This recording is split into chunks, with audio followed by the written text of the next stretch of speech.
Okay, I'm going to show you guys how to do expanded form with decimal fractions. But before we do that, I'm going to remind you about expanded form with just our regular numbers that we normally use, the whole numbers, okay?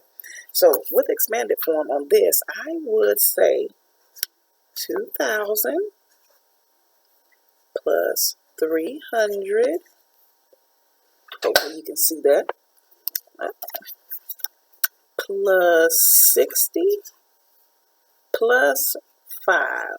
Okay, that looks familiar? Good.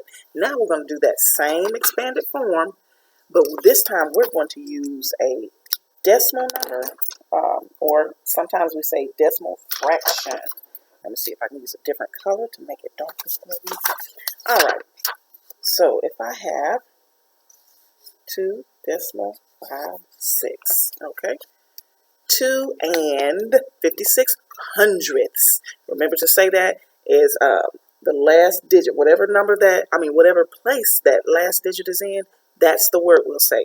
So 2 and 56 hundredths. Okay, so now to break that into expanded form, I would say this is 2 whole, so it's just like if it was in the ones place. Okay, let me remind you how we just did that ones place.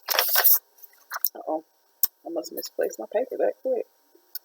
Okay, but we're just going to go ahead and move on. Let's write 100. Okay, how we did the ones place here, we just put the 5.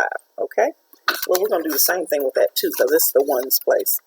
All right, so we have 2 plus, let's see, this is in the tenths place, so I could use a fraction or I can just do it as 0.5 plus 0.06.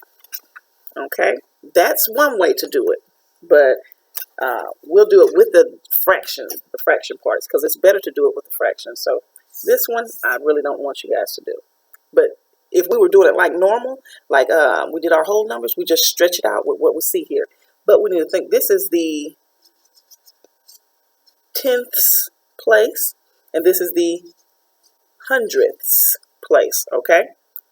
Now, so I'm going to do 2 plus, now if I wrote this is 5 in the tenths place, so I'm going to put plus 5 tenths plus, and what do you think I put there? 6 hundredths. Good. So 6 over 100. Okay? All right. That's real short and sweet to the point. Hopefully you got it.